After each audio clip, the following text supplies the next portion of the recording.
मुंबई का नया नगर बुलडोजर ने बहुत कुछ मलबे में तब्दील कर दिया है। सड़कों पर आरएएफ ने मोर्चा संभाल रखा है। आसपास के कई चौक चौराहों पर बैरिकेडिंग लगाई गई है। 21 जनवरी 2024 की रात से पहले तस्वीर कुछ अलग थी। उस रात महाराष्ट्र में क्या कुछ हुआ था जो उप मुख्यमंत्री देवेंद्र फडणवीस ने साफ कह दिया, सख्त कार्रवाई करो।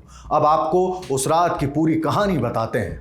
22 जनवरी 2024 अयोध्या में रामलला की प्राण प्रतिष्ठा का दिन।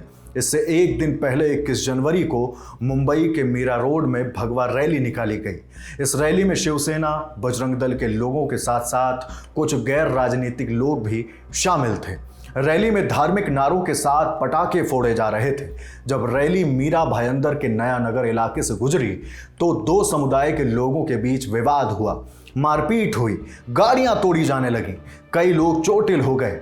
इस विवाद पर आज तक के सहयोगी दिव्येश सिंह ने लोगों से बातचीत की है। पहले सुनिए नया नगर के उन लोगों को जो मौके पर मौजूद थे। उस दिन रात को क्या हो गया, क्या आते जाते मोटरसाइकिल, यहाँ रश बहुत रहता है ना, शाम को मार्केट लगती है, इधर को रश बहुत रहता है। तो वहाँ पे लोग जैसे ही उन लोग मतलब आने लगे तो एक औरत को, मुस्लिम औरत की बुर्के वाली, उसको धक्का लग गया।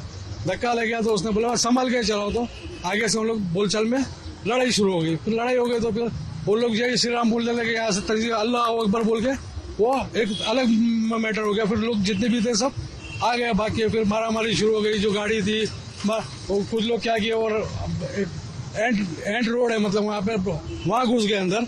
वहाँ घुस गए तो वहाँ जाके आगे रास्ता बंद है, फंस गए। तो वहाँ पे भी लोग फिर क्या बोले कि वो मारना शुरू किए, कांच तोड़े, जो भी किए। अब उन्हें भी सुन लीजिए जो इस रैली का हिस्सा थे। उनको लग रहा था कि हम उनको भड़काने आए, ऐसा कुछ हम लोग का था नहीं। सारे फैमिली थी, सारे सब दोस्त थे, सारे रिलेटिव थे, अदर कोई पर्सन नहीं, ना नेता ना कोई कुछ था नहीं। वहाँ पे सिर्फ हमारे दोस्त यार जो भी हमारे रिलेटिव वही थे। आगे फेयरिंग पे राम जी का फोटो बना, मैं वहाँ पे खड़ा, उनको ये नहीं मालूम कि मेरी बाइक है, मेरे सामने लात मार के गिरा रहे, उनको फेयरिंग को तोड़ रहे। तो बोला ठीक है, मैं खुद देखा, मैंने बोला आपने कर लिया ना अपना काम, ठीक है अभी हम जाए, हाँ निकलो। जैसे बाइक चालू करके बैठे वैसे लात मार के बाइक गिरा दिया। पहले जिस शख्स को आपने सुना, उनका कहना है कि रैली में मौजूद लोगों में से किसी की बाइक से एक महिला चोटिल हो गई थी। उसके बाद से ही विवाद शुरू हुआ। ये ऐसा कुछ नहीं हुआ है, क्योंकि इतनी जाम चीजें थी कि हम लोग ऐसे अपनी चीजें एकदम सिस्टमेटिक जा रहे थे। ऐसा नहीं है कि मतलब किसी को तकलीफ देने का किसी को कोई इरादा नहीं था। ये गलत है। किसी अगर बहन को अगर हम लोग ऐसे करें, हमारे साथ भी ऑल फैमिली थी। और पहली बात तो ये हमारे कोई भी पर्सन में ऐसा है नहीं कि हम किसी के बहन भाई को किसी को छेड़े। एक शख्स ने यह भी बताया कि उनके हाथ में जो भी आ रहा था वो उससे हमें मार रहे थे। पुलिस के आने के बाद मेरी जान बची। जैसा कि हमने वहां से जैसे जाना चालू किया तो फिर आगे से जो मॉब था वो मॉब ने हमें पूरा घेर लिया था। फिर उसके बाद उन्होंने मिसगाइड किया कि आप ये गली में चले जाइए, यू टर्न मार के यहाँ से आप निकल जाइए। और जैसे हम उस गली में गए, आगे डेड एंड था पूरा, तो उन्होंने वहीं से हमें पूरा ब्लॉक कर लिया। और वहां से गाड़ियों पे पत्थर और बैटरी वगैरह जो उनके हाथ में आ रहा था वो फेंक के मार रहे थे। पूरी गाड़ी उन्होंने फोड़ी। उसके बाद जैसे मैं वहां से यू टर्न कैसे भी मार के वहां से अपनी जान बचा के निकला, तुरंत जैसे आगे पहुंचा 60 लोगों का मॉब था जिसने मेरी गाड़ियों को आके पूरा घेर लिया। वो गाड़ियों को उन्होंने इस प्रकार ऐसे घेरा हुआ था कि पुलिस आने की वजह से मैं बच गया, अन्यथा मैं यहाँ पे नहीं होता। आज तक के सहयोगी दिव्येश सिंह ने इस पूरे मामले को कवर किया है। वो क्या कहते हैं देखिए। जनवरी 21 की शाम को मीरा रोड में, क्योंकि जनवरी 22 को अयोध्या राम जन्मभूमि में प्राण प्रतिष्ठापना होनी थी, रामलला का जो मंदिर बना है उसके लिए, उसी वजह से वहां पर भी बहुत सारे यूथ ने रैली का आयोजन किया था। और लोग अपने गाड़ियों पर झंडे लगाकर, भगवे झंडे लगाकर तो एक तरीके से रैली में पार्टिसिपेट कर रहे थे। मीरा रोड के बहुत से इलाकों में गए और पुलिस स्टेटमेंट के मुताबिक जो एक कंप्लेनेंट है विनोद जायसवाल, उन्होंने ये बताया कि वो मीरा रोड से भाईंदर की तरफ जाना चाह रहे थे। और उसी वक्त क्योंकि ब्रिज जाम था, उस वक्त वो वहां पर पहुंचे, नया नगर के एक गली में पहुंच गए। नया नगर की वो गली में पहुंचे तो उनके गाड़ी के सामने एक व्यक्ति आया। उस व्यक्ति को तो आइडेंटिफाई नहीं कर पाए। उस व्यक्ति ने कहा कि अब यहाँ पर आ गए हो, यहाँ पर तुम्हें कौन बचाएगा ये देखते हैं। और कुछ ही मिनटों में 50 से 100 लोग उनकी गाड़ी के पास पहुंच गए, पथराव करने लग गए, उनके ऊपर हमला किया गया, जो झंडे लगाए गए थे वो तोड़े गए।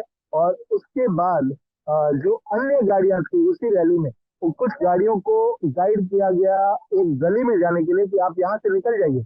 और उस गली में जब गाड़ी पहुंचती है तो ये देखा जाता है कि वो एक डेड एंड है, वहां पर आगे कोई रास्ता नहीं और पीछे मॉब है जिसमें 50-100 से भी ज्यादा व्यक्ति थे। और इन व्यक्तियों ने फिर उन गाड़ियों पर पथराव किया, डंडे से, रॉड से, और यहाँ तक कि धारदार हथियार भी इस्तेमाल किया है। और इसीलिए कुछ एफआईआर में अटेम्प्ट टू मर्डर यानी 307 का भी सेक्शन लगाया गया है। और इसके अलावा असॉल्ट, इसके अलावा मारपीट, राइटिंग, 153A और ये सारी धाराएं लगाई गई हैं। इन सब मामलों में मीरा भाईंदर जो पुलिस है उन्होंने अभी तक कुल 10 एफआईआर रजिस्टर की है। 8 एफआईआर नया नगर और उसके अलावा जो इंसिडेंट हुए उस मामले में हुए हैं और 2 एफआईआर आईटी एक्ट यानी इंफॉर्मेशन टेक्नोलॉजी एक्ट के तहत है। इसके बाद से ही नया रोड इलाके में आरपीएफ और पुलिस की तैनाती कर दी गई है। महाराष्ट्र के उप मुख्यमंत्री देवेंद्र फडणवीस ने भी अपने सोशल मीडिया अकाउंट ट्विटर पर लिखा है कि मीरा भाईंदर के नया नगर इलाके में हुई घटना की पूरी जानकारी ली गई है। कानून व्यवस्था को बाधित करने वालों को कड़ी सजा दी जाएगी। पुलिस को आरोपियों के खिलाफ सख्त कार्रवाई करने का निर्देश दिया गया है। मामले में अब तक 13 आरोपियों को हिरासत में लिया गया है। सीसीटीवी फुटेज की जांच करके अन्य आरोपियों की पहचान करने की कोशिश की जा रही है। इस मामले में 23 जनवरी को 4 और लोगों को गिरफ्तार किया गया है। घटना के 2 दिन बाद भाईंदर म्युनिसिपल कॉरपोरेशन ने मीरा रोड पर बने अवैध निर्माण पर बुलडोजर चलाया। मीरा रोड के मुस्लिम बाहुल हैदरी चौक के 15 अवैध ढांचों पर बुलडोजर चल गया। हैदरी चौक उस जगह के करीब है जहां यह विवाद हुआ था। बुलडोजर कार्रवाई का लोगों ने विरोध किया। भाईंदर म्युनिसिपल कॉरपोरेशन के कमिश्नर संजय काटकर ने इंडियन एक्सप्रेस से बातचीत में कहा है कि यह एक रूटीन एक्सरसाइज थी। उधर 22 जनवरी को बीजेपी नेता नितेश राणे ने अपने सोशल मीडिया अकाउंट ट्विटर पर लिखा था, मीरा रोड मध्य जे काल रात्रि झाल, एक याद रखना, चुन चुन के मारेंगे, जय श्री राम। पूरे विवाद को लेकर एडिशनल कमिश्नर श्रीकांत पाठक ने कुछ जानकारी दी है, सुनिए। जो भी इंसिडेंस हुआ है वो इंसिडेंस का हम जांच कर रहे हैं। पूरे सीसीटीवी फुटेज और सब देख के जो भी इंसिडेंस हुआ जिसमें जो भी दोषी होंगे उन पे ही कार्रवाई होगी। जो निर्दोष है उन पे कार्रवाई नहीं होगी, ये मैं पुलिस की तरफ से आपको बताना चाहता हूँ। और दूसरी मेरी अपील है कि आप सब लोग अगर कोऑपरेट करेंगे तो ये शहर में आज तक ऐसा कभी हुआ नहीं है इतने सालों में। मेरी सबसे अपील है कि सबने शांति बनाए के रखें और सब लोग अपना अपना जो उत्सव करना है या जो भी अपना कार्य है वो शांति से करें, सब पब्लिक को बिना डिस्टर्ब किए करें। और अगर कुछ प्रॉब्लम होता है तो हम हैंडल करेंगे, लेकिन मेरा सबसे अपील है कि अननेसेसरली माहौल खराब करने की किसी ने कोशिश नहीं करना चाहिए। और जो भी इंसिडेंस हुआ है उसके बारे में हम डिटेल में जांच कर रहे हैं। उसमें जो भी दोषी होगा उनमें दोषी होगा उस पर ही कार्रवाई होगी, निर्दोष पर भी कार्रवाई नहीं होगी, यही मैं आपको बोलना चाहता हूँ। तो यह था पूरे मामले पर अब तक का अपडेट। बाकी देश और दुनिया की खबर के लिए बने रहिए द लल्लन टॉप के साथ।